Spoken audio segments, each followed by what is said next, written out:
What is going on, Basketball Brains community? I hope y'all are having an amazing weekend. We have a very exciting episode coming to you this week of the Basketball Brains podcast. We're going to dig deeper on the Thunder's traumatizing loss at the hands of the Memphis Grizzlies. The Warriors and the Suns split 2 games this past week. The Lakers and the Clippers had a game on Friday night, and the Lakers' big three is a problem, but not in a good way.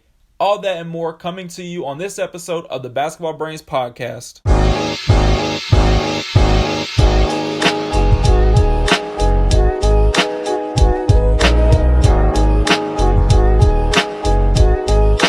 God damn! That's embarrassing. I'm embarrassed for the whole state of Oklahoma. I'm embarrassed because I saw the score. I've never seen anything like that. These motherfuckers made history. Yeah, that was the reaction of somebody sent to the score. She don't keep up with basketball at all, and yeah, it's pretty bad when somebody who doesn't watch basketball is embarrassed for you because of how bad you lost. The Oklahoma City Thunder. I mean, all I gotta say, shit.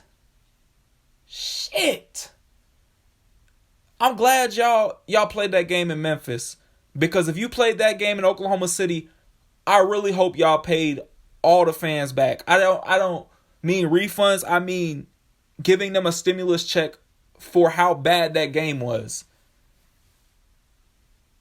And then you got the nerve to post regroup and back at it again on Monday.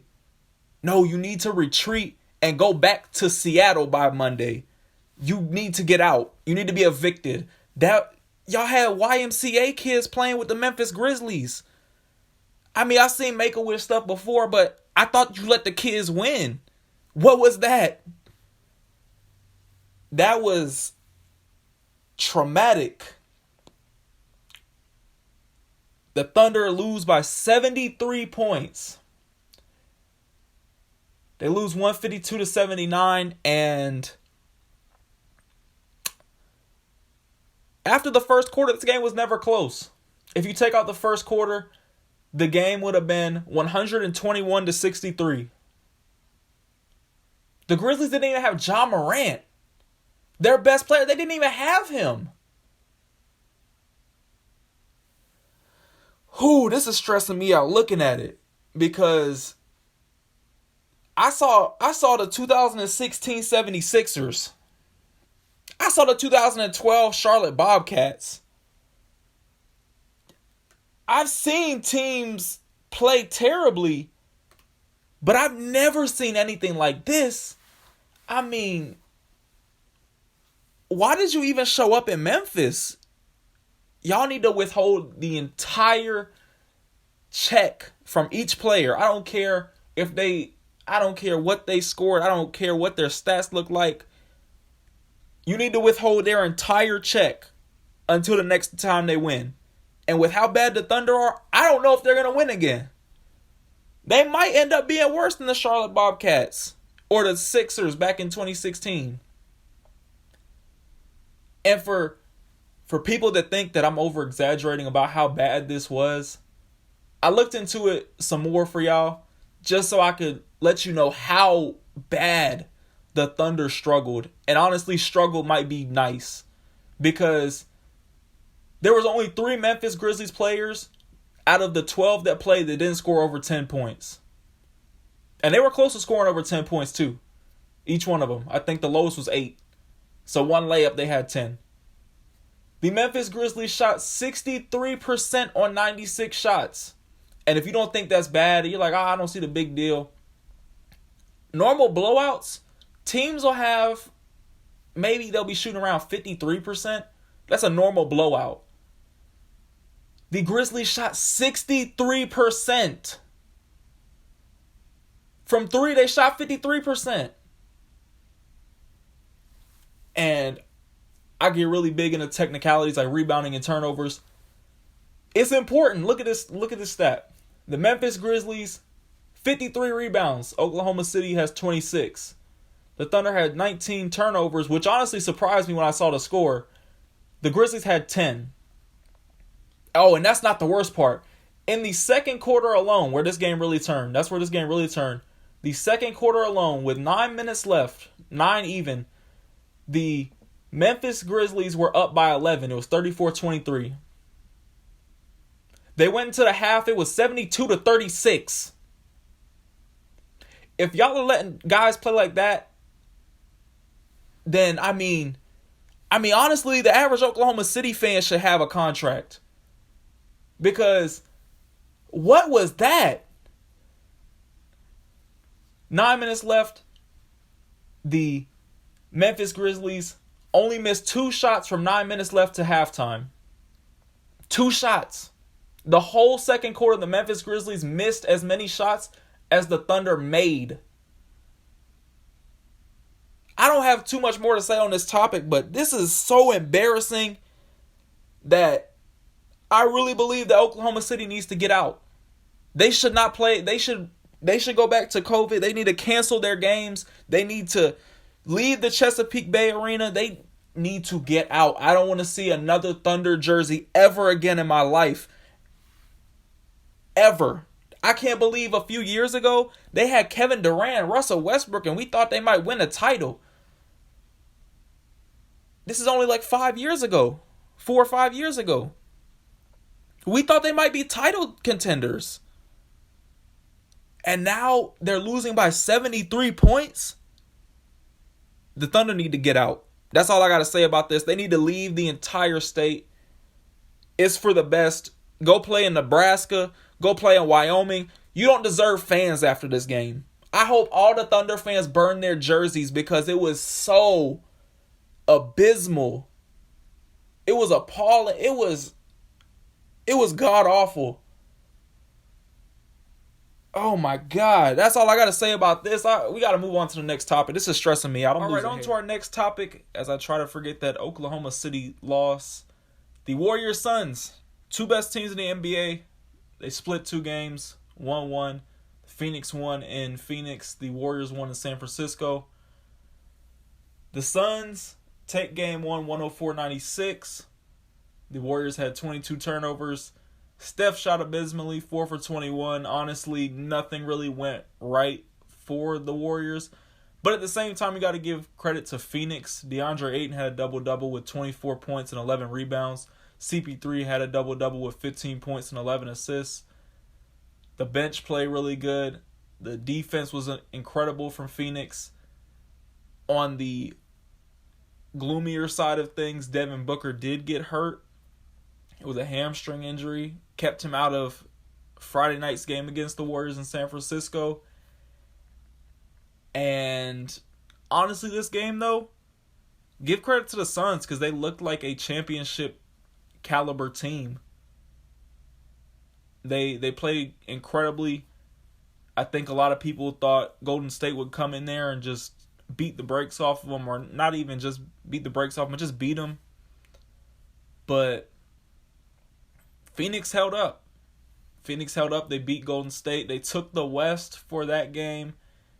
They beat the Pistons, extended their win streak to 18 games, and then they went to San Francisco. Suns came in on an 18-game win streak, snapped as the Warriors win the second game, 118-96, as they reclaim the Western Conference. That's probably the biggest story out of that. The Warriors take the Western Conference back. The game was a lot closer than it appears. The Warriors really pulled away with about 5 minutes left in the third. Phoenix looked gassed from their back-to-back. Missing D-Book scoring, it really caught up to him.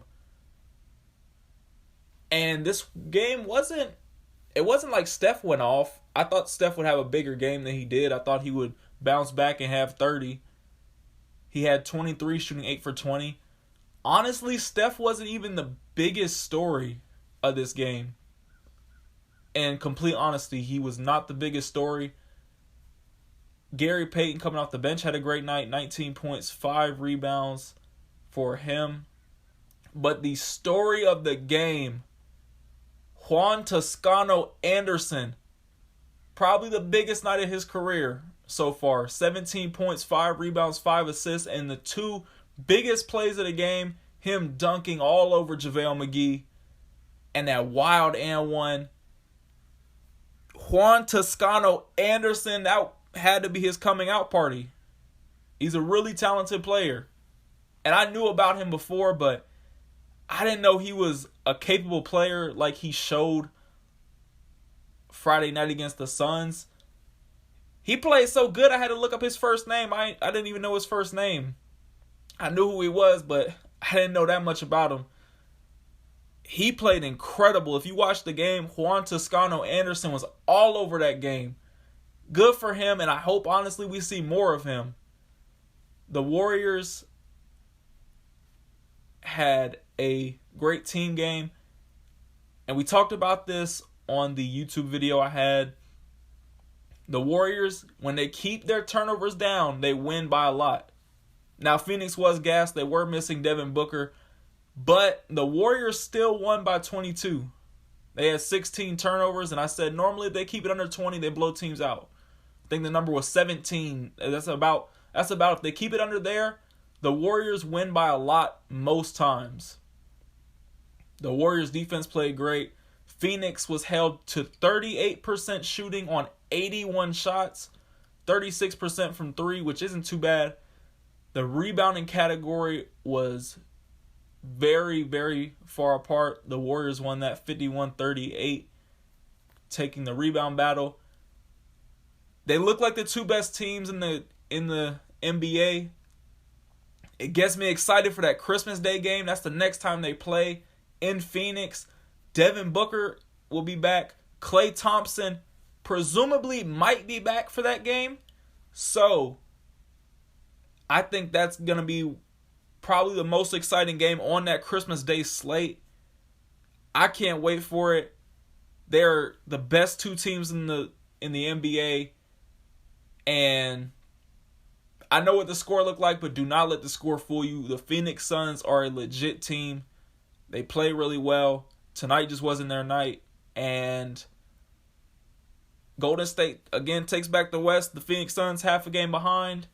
This is going to be a really interesting story playing out throughout the season because I see them both probably, how they're playing, probably being the 1 and 2 seed. They kind of separate themselves from the rest of the pack.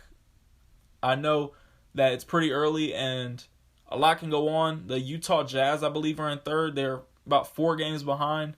It's not a huge discrepancy, but Utah isn't as good as the Suns or the Warriors.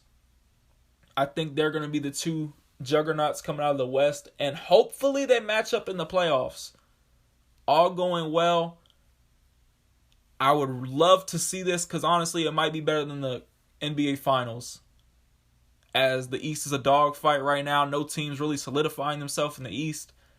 The Phoenix Suns, Golden State Warriors might be the best matchup of the playoffs, so hopefully they match up together. They're incredible basketball teams. This season's been so fun to watch them, honestly. 2021-2022 season, nobody expected them to be as good as they are. A lot of people slept on them both. And now they're the best teams in the NBA. So hopefully we get more matchups from these two teams in the playoffs because it's going to be great. And our last topic, the Clippers-Lakers game Friday night. The Clippers won 119-115 in a battle of two of the most mediocre playoff teams out west.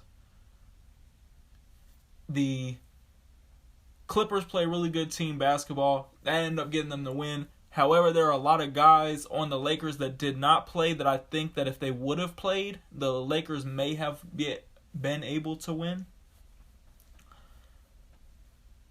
Paul George played all right. 19 points, 8 rebounds, 9 assists. He played pretty good, but just a subpar shooting night, 7 for 20. Marcus Morris had a huge game, 21 points, coming up big with a huge shot to seal it. Luke Kennard played really well off the bench with 19 points, coming in clutch for the Clippers. There was a lot of passing and a lot of taking care of the basketball from the LA Clippers, 28 assists with 9 turnovers. On the Lakers side of things, Anthony Davis picking up his shooting recently. He has been shooting a lot better than he was. He's having some shooting woes early in the season. This game, shot 10 for 15. LeBron shoots 9 for 23. Played all right. 23 points, 11 rebounds, 6 assists. Russell Westbrook, one of the worst games that he's had as a Laker. He played all right overall. He wasn't turning the ball over a lot. He shot 4 of 8, which was really surprising that he wasn't more aggressive. 10 points, 2 rebounds, 9 assists. I said that he wasn't more aggressive, but I know people crucify him if he is, crucify him if he isn't. However, tonight just seemed to be the night that he wasn't aggressive, finishing with 10 points. Malik Monk played well off the bench, 8 of 15 with 20 points, 4 rebounds, 2 assists, 2 steals. Again, some of those guys that didn't play that I thought could have got the Lakers the win. Rondo didn't play. DeAndre Jordan didn't play. Kent Bazemore didn't play. A lot of other Lakers didn't play. The Los Angeles town has become kind of a, if we're talking about this season, it's more of a Clippers town. Just this season. If we're talking about success, the Lakers are not what we thought they would be at all. And that brings me into the topic that I really wanted to talk about. The Lakers' big three is a big problem right now for the Lakers. Russell Westbrook is not playing into the role that we thought he would. He started off scoring pretty bad, starting off his Lakers career. Scoring 8 points his first game, 15, 13, 33, and 20. 2-3 record over his first 5 games with the Lakers. Obviously, those are just his first games, so not too much to be concerned about, but I've noticed something about Russell Westbrook. It seems like Russell Westbrook may be the greatest loser of all time. And hear me out. Russell Westbrook has incredible stats.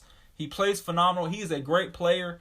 And when I say that he's the greatest loser, do not take this the wrong way. Russell Westbrook is not a loser. He plays his heart out. He plays a lot of drive, a lot of passion, a lot of energy. It's really fun to watch. However, those games where he plays with so much intensity that he shoots 35 times, 20 times, 27 times, a lot of those games where he ends up with big triple doubles, they lose.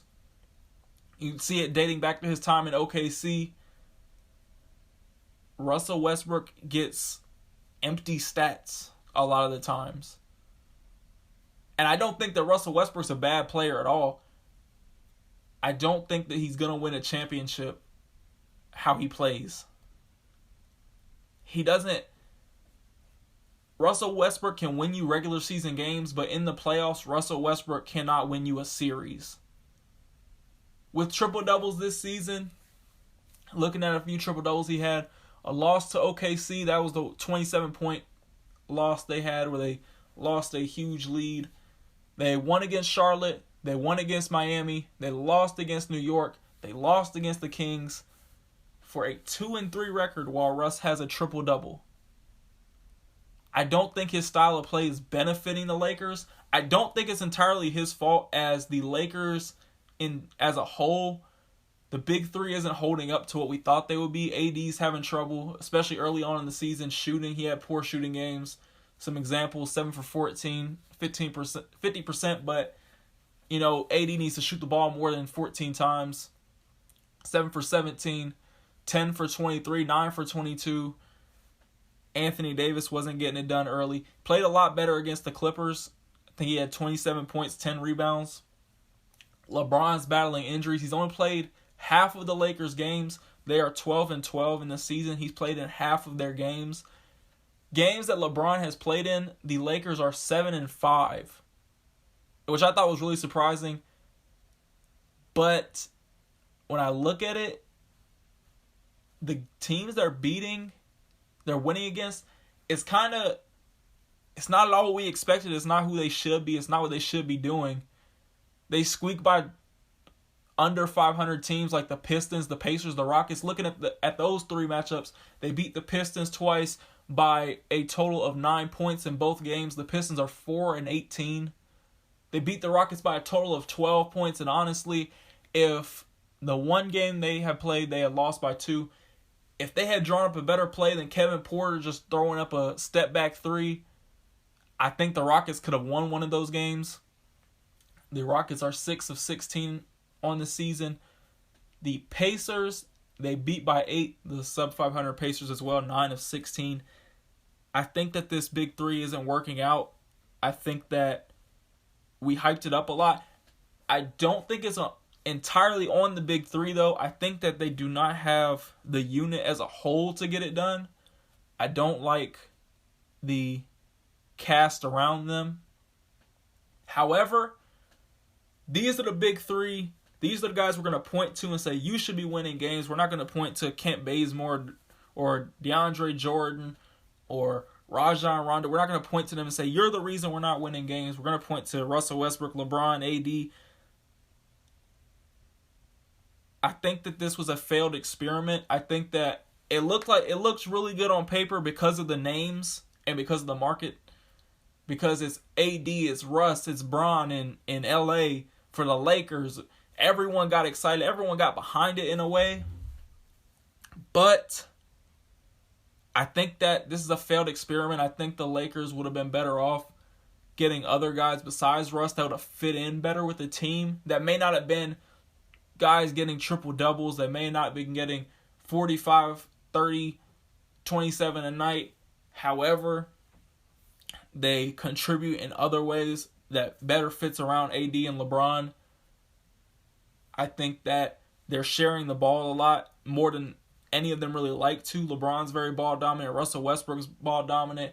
Anthony Davis is kind of thrown in there. So I think this is a failed experiment by the Lakers, and it kind of sucks to see. It sucks to say because I was somebody who thought that this would be a very good trio. I thought it was going to be very exciting to watch. And while it's exciting to watch, it is not resulting in wins. And honestly, I don't think there's any way that the Lakers even make it past the first round if they get through the play-in game. I can see the Lakers getting a play-in game against a really hungry team and losing. Because the Lakers are sitting in the 7th seed right now. Not to say that they can't pull it together and get in outright, but if they do make the play-in, I can see them losing. I really think that the Lakers have been one of the most disappointing teams in the West outside of the Denver Nuggets. The Denver Nuggets, I think, were number 2 last season in the seedings. Right now, they're almost outside of the play-in tournament in the 10th seed.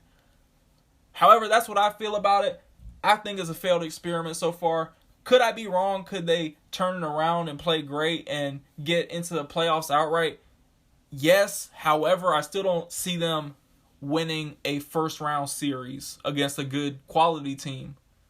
Because if they get in, they'll probably be playing a high-seeded team, probably be the away team. I don't see the Lakers winning in that scenario against a Utah, against a Golden State, against a Phoenix. I think that maybe it might be in their best interest to blow it up, try to get some assets to fit in better. Because we've seen with AD and LeBron, they can win a chip when they're together. While it was against the Miami Heat, I think the Miami Heat are a quality team.